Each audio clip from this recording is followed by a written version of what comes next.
Hello students, how are you all? I welcome you to commerce classes. आज की जो class है वो टॉपिक है हमारा टाइप्स ऑफ रॉक्स, यानी कि हमारे अर्थ में कितने तरह के रॉक्स पाए जाते हैं, क्योंकि हमारे अर्थ जो है पूरी की पूरी रॉक से ही बनी है। बिल्कुल ठोस है, बिल्कुल हार्ड है, सॉलिड है। ठीक है, तो क्या हमारी ये जो अर्थ है वो किसी एक ही तरह के रॉक से बनी है, एक ही तरह की चट्टान पाई जाती है? नहीं, ऐसा नहीं है। हमारे अर्थ में बेसिकली 3 टाइप्स ऑफ रॉक्स पाए जाते हैं। ठीक है, 3 types of rocks are there in our earth. ठीक है, तो आज हम इसकी फुल डिटेल पढ़ेंगे कि ये क्या है। ठीक है, तो जो पहली तरह की रॉक्स है, देखिए इसको 3 कैटेगरी में डिवाइड किया गया है। मैं इसको बता देती हूँ आपको। फर्स्ट जो है वो है हमारी प्राइमरी रॉक्स। ठीक है, जो दूसरी है इसको हम कहेंगे सेकेंडरी ऑफ कोर्स, एंड जो हमारी थर्ड है, तीसरी वाली है, उसको हम कहेंगे टर्शियरी। ठीक है, first is primary, secondary and tertiary. अब आपको नाम से ही समझ में आ रहा है, you can guess with the names that primary is the first kind of rock. Primary जो रॉक है वो हमारी सबसे पुरानी तरह की रॉक है, ओल्डेस्ट रॉक है। एक तरफ से आप कहिए कि मदर रॉक है, पेरेंट रॉक है। इसका मतलब बाकी के जो सेकेंडरी और टर्शियरी बने हैं रॉक्स, जो चट्टानें पाई जाती हैं, वो इसी प्राइमरी से पाई जाती है। ठीक है ना, प्राइमरी रॉक को हम जानते हैं इग्नियस के नाम से। ठीक है, इसको नाम जो हमने दिया है प्राइमरी रॉक्स को, इसको नाम दिया है हमने इग्नियस। क्या दिया है? Igneous rock. इसको हम कहते हैं इग्नियस रॉक। ठीक है ना, हम इसको इग्नियस क्यों कहते हैं? क्योंकि देखिए, क्योंकि इग्निस वर्ड जो है एक लैटिन वर्ड है। Ignis is a Latin word जिसका मतलब होता है फायर। ठीक है, इग्निस का मतलब होता है लैटिन में फायर, इसीलिए इसका नाम इग्निस रॉक है, क्योंकि ये फायर से, यानी कि बहुत ही हॉट मोल्टन मैग्मा, लावा या आग से बनी हुई रॉक है। ठीक है, हिंदी में शायद अग्नेय शैल भी इसको कहते हैं। ठीक है ना, तो ये हमारी इग्नियस रॉक। ठीक है, नाउ आते हैं सेकेंडरी रॉक। सेकेंडरी रॉक को हमने क्या नाम दिया है और ये किस तरह की रॉक्स होती है? देखिए, सेकेंडरी मतलब दूसरी तरह की चट्टान, दूसरी टाइप से रॉक्स, जब छोटे छोटे सेडिमेंट्स, जब छोटे छोटे पार्टिकल्स जो है इसके प्राइमरी रॉक के टूट करके एक जगह इकट्ठा होना शुरू हो जाते हैं, और काफी millions of thousands of years बाद जो है जब वो मिलके एक रॉक बनाते हैं, तो उसको हम कहते हैं सेकेंडरी। सेकेंडरी रॉक को हमने क्या नाम दिया है? इसको हमने नाम दिया है क्योंकि ये सेडिमेंट से बने होते हैं, छोटे छोटे पार्टिकल से बने होते हैं, सेडिमेंट से बने होते हैं, इसलिए इसका नाम है सेडिमेंटरी रॉक्स। सेडिमेंटरी रॉक्स कहते हैं। ठीक है, सेडिमेंट से बनते हैं। ठीक है, लेयर बाय लेयर बनते हैं। Now what is the third kind of rock? This is the tertiary rocks, यानी कि तीसरा जो है हमारा वो टर्शियरी रॉक है। अब टर्शियरी का ये है कि ये सबसे लास्ट टाइप कैटेगरी का रॉक है, और ये काफी हजारों साल बाद बनता है इनके और इनकी वजह से। प्राइमरी और सेकेंडरी रॉक को जब बहुत ज्यादा प्रेशर और हीट मिलती है तो हमारा थर्ड टाइप का रॉक बनता है, और इसको हमने क्या नाम दिया है? इसको हमने नाम दिया है मेटामॉर्फिक रॉक। क्या? मेटामॉर्फिक रॉक के नाम से हम इसको जानते हैं। नाउ मेटामॉर्फ कहते हैं ना, फोटो को मॉर्फ कर दिया, यानी खराब शक्ल बिगाड़ दी है। कहने का मतलब है कि ये वो रॉक्स है, metamorphic rocks are those rocks उस टेक्सचर एंड केमिकल कंपोजिशन जो है उसकी चेंज हो गई है हीट और प्रेशर के कारण। उसका चेहरा एक तरह से चेंज हो गया है, या उसका जो लुक है वो चेंज हो जाता है। किसका? प्राइमरी और सेकेंडरी रॉक का जब थोड़ा सा टेक्सचर, उसकी फिजिकल कंपोजिशन थोड़ी चेंज हो जाती है तो वो बन जाता है टर्शियरी रॉक, यानी कि मेटामॉर्फिक रॉक। ठीक है ना, अब इसको हमें बिल्कुल डिटेल में समझना होगा, तो इसके लिए मैं थोड़ा बोर्ड को रख करती हूँ। सबसे पहले हम पढ़ेंगे किसके बारे में? प्राइमरी रॉक के बारे में। ठीक है, प्राइमरी रॉक यानी क्या? अब मैं इनको इनके नाम से बुलाऊंगी, इग्नियस रॉक कहूंगी। ठीक है, अब मैं प्राइमरी नहीं कहूंगी, इग्नियस, सेडिमेंटरी और मेटामॉर्फिक। तो first we are going to discuss the igneous rock.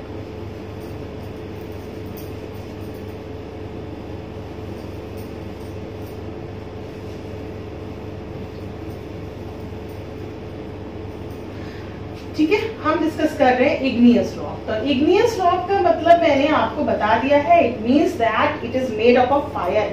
ऐसी रॉक जो आग से बनी है। भाई आग से कैसे बनेगी? क्या हम कहाँ क्या जलाएंगे जो आग से बनेगी? देखिए क्या होता है कि जब हमारे अर्थ में जो लेयर्स है, मैंने आपको लेयर्स की पिछली क्लास बताई है, आप देख लीजिएगा जाके। हमारे अर्थ की जो लेयर्स है, इस तरह से अर्थ की लेयर्स है, तो मैंने आपको बताया है क्रस्ट, ये हमारा क्रस्ट है मान लीजिए, और क्रस्ट के नीचे जो है यहाँ एस्थेनोस्फीयर है। क्या है यहाँ?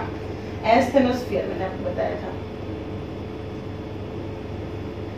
और ये बताया था कि एस्थेनोस्फीयर थोड़ा लिक्विड फॉर्म में है, ठीक है। तो यहाँ पे मोल्टन मैग्मा और लावा जितने भी होते हैं, यानी कि जो भी यहाँ पे मिनरल है या जो भी कुछ है वो थोड़ा लिक्विड फॉर्म में है, बहुत टेम्परेचर बहुत हाई है।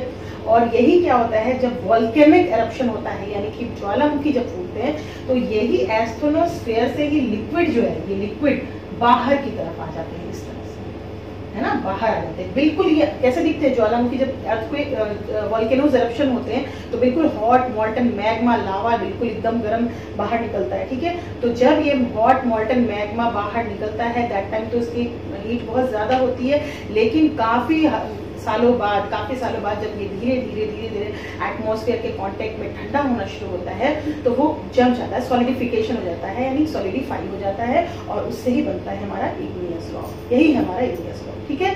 लेकिन इग्नियस रॉक भी दो तरीके के होते हैं, there are 2 types of igneous rock, ठीक है। चलिए मैं बताती हूँ 2 तरह के क्या है इग्नियस रॉक। इग्नियस रॉक को हम 2 कैटेगरी में डिवाइड करते हैं, ठीक है। नाउ आपको बताती हूँ क्या होगा। Now, igneous rocks are also of 2 types. ये भी 2 तरह के होते हैं, और ऐसा क्यों होता है ये मैं आपको बताती हूँ। देखिए, जब फॉर एग्जाम्पल ये अर्थ की लेयर है, यहाँ एस्ट्रोनोस्फेयर है, ये एस्ट्रोनोस्फेयर है हमारा, ठीक है, और ये हमारा है crust, this is our crust.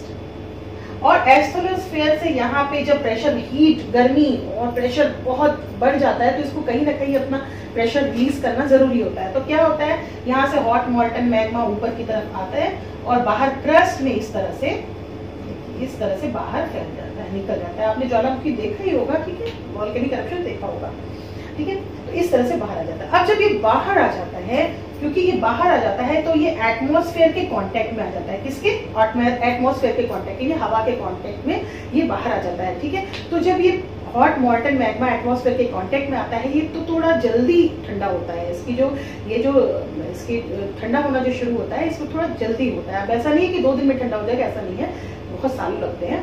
तो लेकिन फिर भी ये थोड़ा जल्दी, क्योंकि एटमॉस्फेयर के कांटेक्ट में है तो जल्दी ठंडा होता है, और जल्दी ठंडा होने की वजह से इसमें दाने नहीं पड़ते, यानी ग्रेन्स नहीं आते हैं, ठीक है, ग्रेन्स इसमें नहीं आते हैं, इसका क्रिस्टलाइजेशन नहीं होता है, और इसीलिए इस तरह से जो जमने के बाद, ठंडी होने के बाद जो रॉक्स फॉर्म होती है वो बहुत, उसकी सरफेस बहुत ही स्मूथ होती है, बहुत चिकनी सी पत्थर होती है, ठीक है। तो इस तरह से जब कोई मोल्टन मैग्मा बाहर आता है, अर्थ के क्रस्ट के बाहर आ जाता है, एक्सटीरियर में आ जाता है, तो इस तरह के रॉक्स को हम क्या कहते हैं, क्योंकि ये बाहर आता है तो इसका नाम होता है एक्सट्रूसिव इग्नियस रॉक। यानी कि ये इग्नियस तो है, इग्नियस की कैटेगरी में हम कर रहे हैं, इग्नियस रॉक तो है, लेकिन कौन सा है, एक्सट्रूसिव, एक्सटीरियर में आ गया, बाहर में आ गया, ठीक है। अब इसका जस्ट अपोजिट होता है दूसरा। देखिए कभी कभी क्या होता है, देखिए अब यहाँ पे आप दूसरी समझिए, यहाँ है एस्ट्रोनोस्फेयर सेम, ये हमारा क्रस्ट है। अब यहाँ पे इसको प्रेशर रिलीज करना है तो ये बाहर, ये यहाँ चैम्बर से होता हुआ ये मोल्टन मैग्मा यहाँ से बाहर आता है। लेकिन ये क्या होता है, कभी कभी इसकी स्पीड स्लो हो जाती है या उतना प्रेशर नहीं होता है, तो ये क्रस्ट में, यानी कि ऊपर, जमीन को फाड़ के ऊपर नहीं आ पाता है, और अंदर ही, किसी अंदर ही की लेयर में यहीं पर रुक के फैल जाता है, ऐसे, ठीक है। मतलब it doesn't come out of the crust, ये बाहर नहीं आता है, इट गेट्स डिपॉजिटेड, ये डिपॉजिट हो जाता है इनसाइड द क्रस्ट में ही कहीं पे थोड़ा नीचे ये डिपॉजिट हो जाता है। अब आप बताइए कि ये जो हमारा मोल्टन मैग्मा यहाँ जो आ गया है, तो ये एटमॉस्फेयर के कांटेक्ट में नहीं आता है, एटमॉस्फेयर के कांटेक्ट में तो नहीं है, क्योंकि ये अंदर ही रुक गया है, ठीक है, वहीं पे फैल गया है। तो क्योंकि ये एटमॉस्फेयर के कांटेक्ट में नहीं आता है तो इसकी कूलिंग डाउन जो है वो थोड़ी धीरे धीरे होती है, अंदर ही रहता है तो उसको कूल होने के लिए हवा मिलती ही नहीं है, जैसे ये तुरंत कूल हो जाता है, ये इसके कंपैरिजन में लेट कूल, इसकी कूलिंग डाउन लेट होगी और इसकी सॉलिडिफिकेशन भी लेट होगी। तो लेट होने की वजह से इसमें ग्रेन्स पड़ जाते हैं, यानी दाने पड़ जाते हैं, क्रिस्टलाइज हो जाता है, ये थोड़ा टुकड़ा टुकड़ा जैसा दिखता है, ठीक है। इसकी जो सरफेस होती है वो चिकनी नहीं होती है, ठीक है। तो इस, क्योंकि ये अंदर में सॉलिडिफिकेशन हो रहा है तो इसको हम नाम देते हैं इंट्रूसिव इग्नियस रॉक। ये भी इंट्रूसिव इग्नियस रॉक है, but it will be called as intrusive igneous rock. जो बाहर आया है वो एक्सट्रूसिव, जो अंदर ही ठंडा हो गया है वो इंट्रूसिव। ठीक है। आई होप कि आपको समझ में आ जाएगा। चलिए अब इसके एग्जाम्पल लेते हैं कि भाई इस तरह के रॉक हैं तो इन रॉक्स को कहा क्या जाता है, ठीक है। इसके नाम तो कुछ होंगे, ये बाहर आने वाले रॉक, ये अंदर वाले रॉक, इसके नाम क्या है। देखिए एक्सक्लूसिव का जो एग्जाम्पल है वो है हमारा basalt, basalt rock. Basalt rock जो है वो एक्सक्लूसिव इग्नियस रॉक है, यानी बाहर आके बनी हुई चट्टानें हैं। और इंट्रूसिव का सबसे अच्छा जो एग्जाम्पल है, जो घर घर में हम यूज करते हैं, आपके घर में, मेरे घर में सब करते हैं, वो है ग्रेनाइट। ग्रेनाइट, ठीक है। तो दोनों ही पेरेंट रॉक है, दोनों ही सबसे ओल्डेस्ट किस्म के रॉक है। पहले जो सबसे पहले तरह के रॉक बनते हैं वो यही बनते हैं। तो लेकिन एक्सक्लूसिव जो बाहर आके बन रहे हैं वो बेसाल्ट और जो अंदर बन रहे हैं वो ग्रेनाइट। ना इंडिया में ये कहाँ पाए जाते हैं, अगर आपसे कोई पूछे कि भाई इंडिया में एक्सक्लूसिव इग्नियस रॉक कहाँ पे है, हजारों साल पहले जब ये बने होंगे चट्टाने, तो कैसे कहाँ पे है ये। देखिए बेसाल्ट जो है, बेसाल्ट जो हमारा डेक्कन का एरिया है, इंडिया का जो दक्कन है ना, प्लेटू है ना हमारा, एक से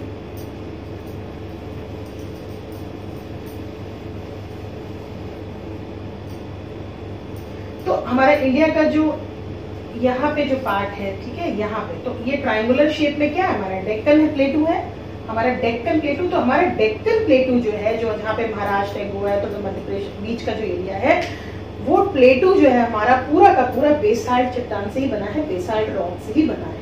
यानी कभी भी यहाँ पे कहीं वोल्केनिक इरप्शन हुआ होगा और इसी वजह से ये प्लेटू तैयार हुई है, ठीक है।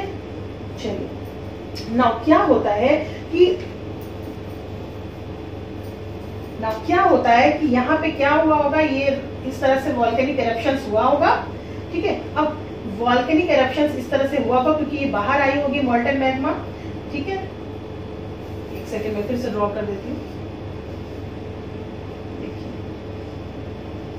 इस तरह से मोल्टन मैग्मा ये बाहर आया होगा, ठीक है। यानी कि एक बार फॉर एग्जाम्पल एक बार वोल्केनिक इरप्शंस हुआ होगा, ज्वालामुखी फूटी होगी, उसके बाद वो कूलिंग डाउन होगी। जब वो कूल डाउन हुई होगी तो ऐसा नहीं है कि इसमें दोबारा वोल्केनिक इरप्शन नहीं हो सकता है, लेकिन जब ये कूल डाउन हुई होगी तो यहाँ पे जरूर यहाँ पे कुछ वेजिटेशन भी हुआ होगा। वेजिटेशन मतलब कुछ पेड़ पौधे, जीव जंतु, पेड़ पौधे अपने आप जो नेचुरली ग्रो करते हैं वो जरूर उगे होंगे।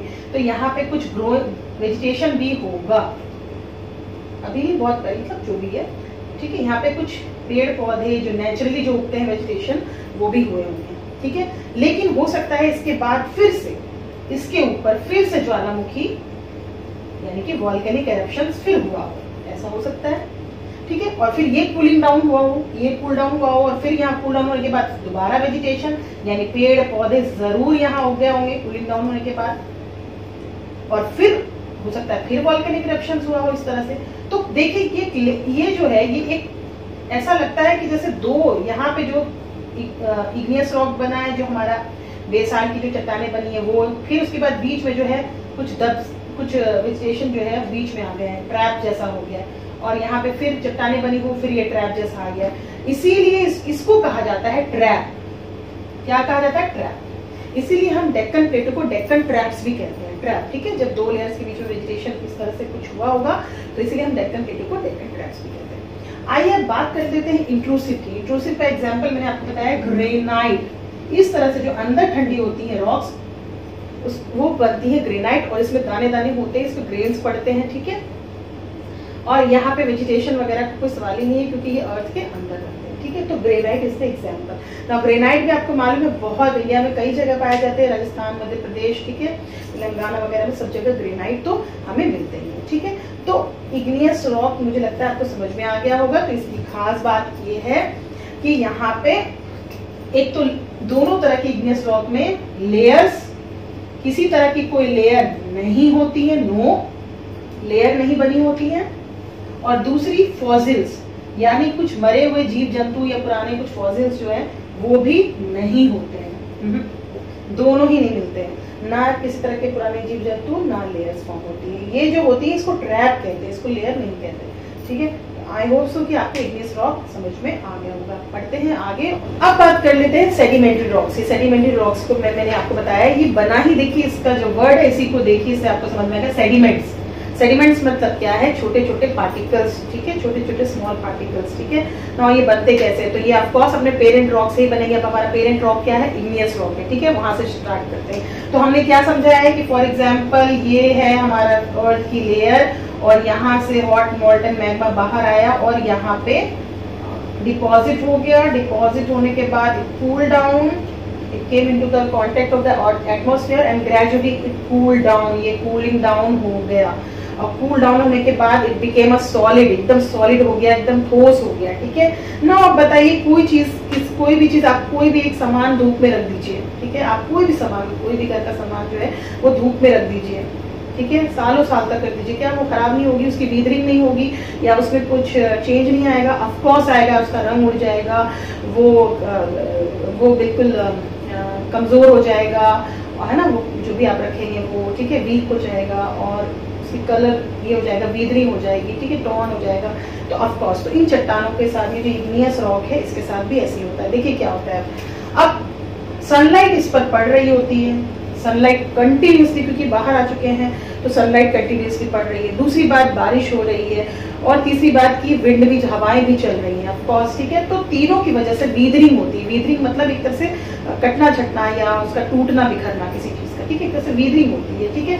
तो क्या होता है कि ऊपर सबसे पहले जब यहाँ पे अगर बारिश होती है, ठीक है, रेनफॉल होता है, ठीक है, मान लीजिए, तो धूप की वजह से यानी सनलाइट की वजह से और जो की वजह से पहले ही ये थोड़ा सा वीक हो जाता है। तो वीक, ऊपर की लेयर थोड़ी वीक हो जाती है, किसी भी रॉक की ऊपर की लेयर, सबसे पहले उस पर इफेक्ट पड़ेगा, गर्मी उसी पे पड़ेगी, तो ऊपर की लेयर वीक हो जाती है। अब उस पर बारिश भी होती है, ठीक है, अगर रेनफॉल भी होता है तो क्या होता है कि जो सबसे ऊपर की लेयर होती है वो जो रेनफॉल है, जो पानी है, वो अपने साथ नीचे ले जाती है, प्लेन्स की तरफ, प्लेन जमीनों की तरफ ले जाती है। आपको मालूम है बालकोनी थोड़ा उठा हुआ होता है, उठा स्ट्रक्चर होता है, तो अब वो प्लेन की तरफ, रिवर जो है, रिवर नहीं मतलब रेनफॉल, बारिश जो है अपने साथ ये जो है, ये सबसे पहली लेयर की जो लेयर, सबसे ऊपरी लेयर है, इसका अपने साथ ले आएगी। अब जो सबसे ऊपरी लेयर होती है, सबसे ऊपर की लेयर जो होती है वो चिकनी चिकनी सी होती है, बिल्कुल मैंने बताया स्मूथ सरफेस होती है, सबसे ऊपर की लेयर बिल्कुल चिकनी होती है, इसी को हम कहते हैं क्ले। और यहाँ पे डिपॉजिट करना शुरू कर देती है, जहां भी इसको प्लेन जमीन मिलती है, जब वाटर का जो स्पीड होता है प्लेन में कम हो जाता है तो वहां पे वो डिपॉजिट कर देती है। इसी को हम कहते हैं क्ले। क्या कहते हैं? इसी को हम कहते हैं क्ले, ठीक है। अब आपने क्ले से खेला ही होगा, वो कितना है ना, थोड़ा थिक सा और चिकना सा होता है, ठीक है, स्मूथ सा होता है, ठीक है। तो ये होता है हमारा क्ले ना। फिर क्या होता है, फिर अब ये तो बाहर ऊपर की लेयर हट गई, क्लेस का हट गया। अब जो अंदर बचे हैं वो भी जो है हवा, बारिश, धूप, पानी से टुकड़े टुकड़े होंगे, यानी सेडिमेंट्स। अब क्या, अब बारिश अपने साथ क्या लाएगी, अब रेनफॉल होगा तो ऊपर की लेयर तो हट चुकी है, अब अंदर का थोड़ा बचा है, ठीक है, तो ये टुकड़े टुकड़े से बचे हैं। तो अब दूसरी बार अपने साथ लाती है सेडिमेंट्स, इस तरह के पार्टिकल्स टूटे टूटे अपने साथ बहा के, है ना, ये अपने साथ लेके आती है और इसको भी डिपॉजिट कर देती है। और इसको जब ये डिपॉजिट होते होते ये जो छोटे छोटे पार्टिकल्स हैं, जो सैंड है, एक तरह से बालू, रेत होते हैं ना, बालू जो होते हैं, उसको इस तरह से लाएगी और यहाँ पे डिपॉजिट करेगी। तो ये जब जम जाते हैं, इकट्ठे हो जाते हैं एक साथ, तो ये बन जाते हैं क्या, सैंड स्टोन। क्या बनते हैं? सैंड स्टोन, यानी कि सैंड से बने हुए पत्थर, बलुआ पत्थर, एक तरह से बलुआ पत्थर जो कहते हैं वो ये होता है, ठीक है ना। अब क्या था, मैंने आपको यहाँ पे एक और चीज बताई थी कि ये वाले रॉक, जो पेरेंट रॉक, जो हमारा इग्नियस रॉक है, जब ठंडा होता है तो उसमें कुछ वेजिटेशन भी होता है। वेजिटेशन मतलब घास फूस, प्लांट्स, पौधे भी उग जाते हैं। तो अब मुझे बताइए कि इसका ऊपर का लेयर भी चला गया, सेडिमेंट वाला पार्ट भी चला गया, तो जो प्लांट और जो प्लांट्स वगैरह यहाँ पे थे, जो भी कुछ था, वो उसकी जड़ें, उसकी रूट कमजोर हो जाएंगी, तो वो भी आएंगी। अब बारिश क्या करेगी, अब रेनफॉल क्या करेगी कि अपने साथ वो सारे पेड़ पौधे, छोटे बड़े जो भी हैं, उसको भी अपने साथ लेके आ जाएगी। थर्ड में वो क्या लाएगी, वो टुकड़े, ठीक है, एक तरह से पेड़ पौधों के टुकड़े इस तरह से ले आएगी। और जब ये पेड़ पौधे के टुकड़ों को लाती है और ये जमा देती है, एक तरह से डिपॉजिट कर देती है, तो इस पर हीट और प्रेशर इतना पड़ता है कि यही लकड़ियां जो है, एक तरह से ये जो है, ये बन जाती है कोयला, कोल, इसी को हम कहते हैं कोल। तो ये थर्ड लेयर किसकी हो गई, हमारी कोल, कोयला, ठीक है, ठीक है। तो कोल भी 4 तरह के कोल होते हैं, आपको मैं कभी बाद में बताऊंगी। तो कोल बन जाता है, यानी कोयला बन जाता है, जो हम कोयला यूज करते हैं ना, कोल, ये लकड़ियां ही होती है जिसपे हीट और प्रेशर इतना ज्यादा पड़ता है कि वो कोयला बन जाती है ना। यहाँ जितने भी पेड़ पौधे थे, वेजिटेशन था, वो सब यहाँ आ गया। तो यहाँ पे उन पेड़ पौधों पे यानी कि रहने वाले प्लांट्स पे रहने वाले छोटे छोटे स्मॉल जो है अलग अलग तरह के स्पीशीज भी होंगे, या जीव जंतु या फिर इंसेक्ट वगैरह जरूर होंगे। अब क्या करते हैं, वो भी साथ में बह के आ जाते हैं, वो भी आ जाते हैं, और उनकी भी बोन्स, उनकी क्या होती है, हड्डियां, बोन्स, वो भी जम हो जाती है। इस तरह से सब उनकी हड्डियां, जीव जंतु जो भी होते हैं, इंसेक्ट, छोटे छोटे एनिमल जो भी रहने वाले हैं, वो भी आ जाते हैं। तो वो भी, अब जब ये हड्डियां, इन पे जब प्रेशर पड़ता है, बहुत ज्यादा प्रेशर पड़ता है, तो क्या बन जाती है, ये एक तरह से क्या बन जाती है, ये हमारी बन जाती है लाइमस्टोन। लाइमस्टोन, चूना पत्थर, क्या बन जाती है, लाइमस्टोन बन जाती है। अगर प्रेशर जो है, अगर हमारा जो प्रेशर है वो बहुत ज्यादा है, ठीक है, तो ये बन जाती है लाइमस्टोन। क्या बन जाती है, अगर प्रेशर बहुत ज्यादा पड़ता है, गर्मी या प्रेशर बहुत ज्यादा पड़ती है, तो ये बन जाती है लाइमस्टोन। और अगर प्रेशर थोड़ा कम है, तो यही हड्डियां जो है क्या बन जाती है, ये हमारी बन जाती है चौक। क्या बन जाती है, चौक। अगर प्रेशर कम है तो यही जो चौक हम बोर्ड में इस्तेमाल करते हैं स्कूल में, ठीक है, चौक। ठीक है, तो आई होप सो कि आपको ये समझ में आया होगा। ठीक है, नाउ अब सेडिमेंट्री रॉक, तो अब आपको समझ में आ गया, सेडिमेंट्स टुकड़े टुकड़े लाके पार्टिकल्स इकट्ठा कर रहे हैं ना। इसकी खास बात क्या है कि ये वाले जो रॉक्स है वो आपको प्लेन्स में मिलेंगे, यानी कि जो समतल, जो प्लेन जमीन है इंडिया में, जहाँ जहाँ वहाँ मिलेंगे, और ज्यादातर जो माउंटेन्स के नीचे का जो एरिया है वहाँ ये मिलेंगे। ठीक है, प्लेन जमीन। अब आप इसको if you will look it very carefully, you will find a kind of layer is form. अगर आप इसको देखेंगे तो आपको पता चलेगा कि एक लेयर सी बन गई है। एक लेयर इसकी बन गई है, क्ले की, फिर सैंडस्टोन की बन गई है, फिर कोल की बन गई है, फिर लाइमस्टोन की बन गई है। तो इसका मतलब ये जो है, यहाँ पे हम लेयर हमें मिलती है। Yes, we find the layers in sedimentary rocks. Yes, and we also find the fossils, यानी कि जो मरे हुए जीव जंतु होते हैं, है ना, जो फॉसिल बन गए, ठीक है, वो हमें मिलते हैं। तो फॉसिल्स भी हमें इन्हीं लेयर के बीच में मिलते हैं। ठीक है, तो ये क्वेश्चंस आते हैं कि फॉसिल्स कहाँ मिलते हैं, तो सेडिमेंट्री रॉक्स मिलते हैं ना। जो हमारी लास्ट रॉक है वो हमारी मेटामॉर्फिक रॉक्स, और इसको समझने के लिए ज्यादा टेक्निकल चीजें हमें नहीं समझनी पड़ेगी। मेटामॉर्फिस जो है एक ग्रीक वर्ड है। मेटामॉर्फ का मतलब ही होता है चेंज इन द फॉर्म, किसी चीज में चेंज आ जाना किसी तरह का। ठीक है, तो मेटामॉर्फ का मतलब एक तरह से होता है कि जो भी हमारी रॉक्स है, जो या चाहे इग्नियस रॉक, चाहे हमारी सेडिमेंट्री रॉक्स, इस पर हीट और प्रेशर जब बहुत ज्यादा पड़ जाता है, तो ये जो भी रॉक्स है, ये इसकी शेप, यानी कि इसकी फिजिकल प्रॉपर्टीज और केमिकल प्रॉपर्टीज, ठीक है, यानी शेप जो है इसका भी चेंज हो जाता है, और अंदर जो केमिकल कंपोजिशन होते हैं उसमें भी किसी तरह का चेंज आने से ही बनता है मेटामॉर्फिक रॉक। ठीक है ना। ग्रेनाइट और बासाल्ट, ग्रेनाइट और बेसाल्ट जो हमारा था, ये हमारा क्या था, ये दोनों हमारे इग्नियस रॉक थे। ये था हमारा इंट्रूसिव इग्नियस रॉक और ये एक्सट्रूसिव इग्नियस रॉक, लेकिन हैं दोनों ही पेरेंट रॉक। तो ये क्या होता है, इस पे बहुत ज्यादा जब प्रेशर पड़ेगा, बहुत ज्यादा हीट और प्रेशर होगी, तो ग्रेनाइट चेंज हो जाता है नीस में। ठीक है, अब देखिए जी को यहाँ साइलेंट कर लीजिएगा, नीस में। और बेसाल्ट जो हो जाता है वो चेंज हो जाता है सिस्ट में। ठीक है, ओके ना। उसी तरह तो हमारा जो सेडिमेंट्री रॉक्स है, सैंडस्टोन हमारा सेडिमेंट्री रॉक है। ठीक है, तो सैंडस्टोन पे जब बहुत ज्यादा हीट और प्रेशर पड़ता है तो वो बन जाता है क्वार्ट्जाइट। ठीक है, क्वार्ट्जाइट। लाइमस्टोन यानी चूना पत्थर, देखिए यही चूना पत्थर को अगर हम बहुत हीट और प्रेशर में रख देंगे तो वो हमारा कन्वर्ट हो जाता है मार्बल में। हम देखते हैं मार्बल हमारा कितना व्हाइट है, जैसे ताजमहल और कितने सारे मॉन्यूमेंट्स बने हुए हैं। ठीक है, तो वो कैसे बने और कितना वो कितना सॉलिड है, वो इसी चूना पत्थर से बनता है। ठीक है, लाइमस्टोन मार्बल में चेंज हो जाता है ना। क्ले, जिससे बच्चे खेलते हैं, क्ले से इतना ज्यादा खेलते हैं, तो ये इस पे बहुत ज्यादा हीट और प्रेशर पड़ता है, तो ये बन जाता है स्लेट। और कोल यानी कोयले पे अगर बहुत ज्यादा हीट और प्रेशर पड़ता है तो ये बन जाता है ग्रेफाइट में चेंज हो जाता है। यानी कि इसके फॉर्म में जब इग्नियस रॉक और सेडिमेंट्री रॉक्स का जो केमिकल कंपोजिशन और physical composition due to heat and pressure it will change, तो it will be called as metamorphic rocks. तो आई होप सो कि आपको ये समझ में आ गया होगा। और अगर आपको लगता है कि आपको थोड़ा अच्छे से समझ में आ रहा है तो प्लीज चैनल को लाइक कीजिए, शेयर करिए और सब्सक्राइब भी करिए। ठीक है, और मुझे कमेंट में अपने कमेंट्स भी आप लिख के दे सकते हैं। ठीक है, thank you, have a nice day.